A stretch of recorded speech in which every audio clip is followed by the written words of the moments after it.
हा नमस्कार भाऊ. नमस्कार नमस्कार. फोन केला होता सकाळी.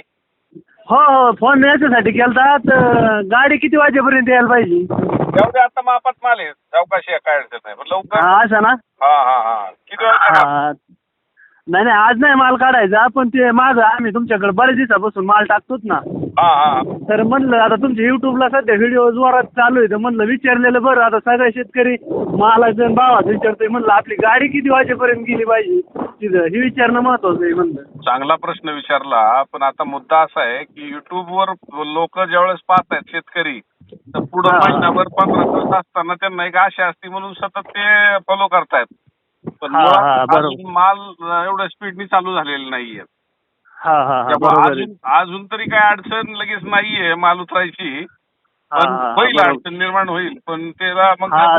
बुकिंग चालू करून आपण माल बोलावणार त्यावेळेस. हा हा बरोबर आहे. तुमच्याकडे माल आम्ही 40 रुपयापासून घालतो त्याच्यामुळे आम्हाला माहिती तुम्ही सांगत होते ना गाडी लवकर येऊन द्या, गाडी तेवढ्या टायमात आली पाहिजे ना. आता तुम्ही म्हणले थोडं जागेचा प्रश्न आहे म्हणून मी त्यासाठी सकाळी फोन केला म्हणलं यंदा भाऊंना विचारावं फोन करून की काय आहे काय नाही. जागेचा प्रश्न नक्कीच आहे, तशी जागा आपल्याला मुबलक आहे.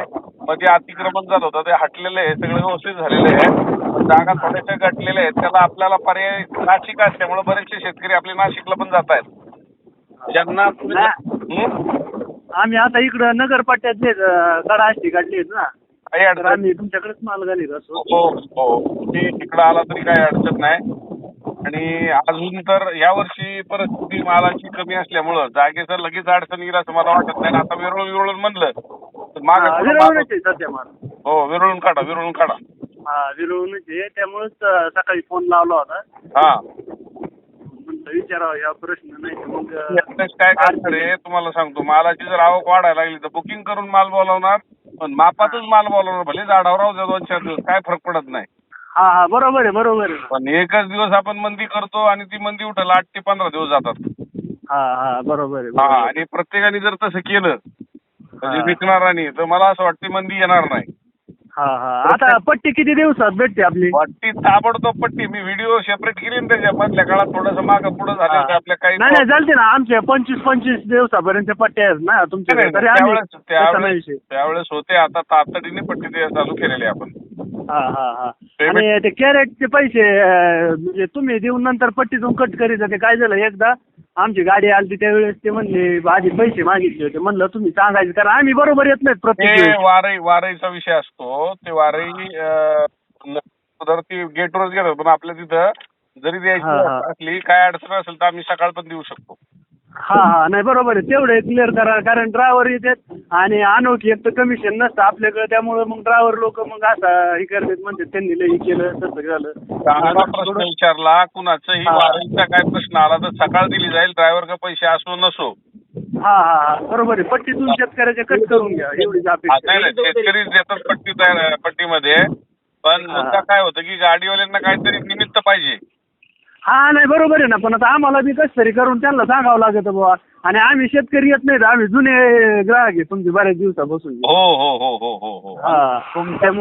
तुमचा विश्वास आमच्यावरती आहे, पण आपण गाडीवाल्यांना कमिशन देत नाही. फक्त माझी विनंती आहे की गाडीवाल्यांना बाहेर कमिशन मिळतं त्यांना योग्य भाडं द्या. हा नाही भाडं योग्यच असतं ना, त्यात काय वाटत तशी तयार होतील ते. भाडं योग्य द्या, पण 10-20 रुपयाच्या कमिशनसाठी गाडी जाते आणि आपल्या शेतकऱ्यांचं नुकसान होतं. हा बरोबर आहे. ते झालं नाही पाहिजे. आता तुम्ही इकडे आलेले आहेत ना दावला वडगावला, त्याला मी तुमच्या कार्यक्रमाला बी आलतो. हो हा पिसोडे साहेबाजी कार्यक्रम पिसोडे साहेबांच्या कार्यक्रमाला आलो. हा बरोबर आहे. इकडे घाटा पिंपरी त्या रोडला आलेले आहेत, त्यामुळे तुमचे जेवढे कार्यक्रम आहेत तेवढे अटेंड झालेले. आपली पोट तिडकीने हीच आहे की आता उद्या मी बीडच्या साईडला 1-2 दिवसात आहे, पण ते शेतकरी आपल्याकडं इकडं मालाचे पैसे झाले म्हणून मला सत्कार करायला येणार होते, पण मी म्हटलं नाही, मी बागेत येईल. बरोबर आहे. शेतकऱ्यांच्या भावना चांगल्या आहेत. आता तुम्ही तरी कंटिन्यू आता ह्याच्यामधले गोष्ट माझं नजर आहे की पहिल्यांदा तुम्ही आल्यानंतर राहण्याची व्यवस्था ही व्यवस्थित असली पाहिजे, संडास बाथरूम व्यवस्थित असलं पाहिजे. त्याच्यावर माझं जास्त खर्च आहे, उलट तुम्हाला घरातल्यागत वाटलं पाहिजे. बरोबर आहे ना, स्वच्छता लई माझ्या वडिलांना लई आवडली, 2-3 वेळेस आलते. काहीच नाही टेन्शन, एक फळ इकडली इकडे होत नाही त्या प्रत्येकानं ह्या भावना बघितल्या पाहिजे की बाबा नुसता पैसा कमावण्यापेक्षा जी गरज आहे ती आपण पुरवली पाहिजे. हा बरोबर आहे बरोबर आहे. हो हो हो हो हो चालतंय चालतंय. काय अडचण येईल नाही. सोमवारी मग गाडी. या या या या या हा सध्या ऊन लय पडतं त्याच्यामुळे काय लेबर थोडं कमी जास्त झालं तरी समजा अडचण येऊ नये म्हणून म्हणलं उशिरा आली तर चालेल का यासाठी फोन या केला. या या या काय अडचण आता मुलं पण वाटले शॉर्टिंगला काय अडचण नाही. चालतंय ठेवू का साहेब धन्यवाद. हो धन्यवाद धन्यवाद.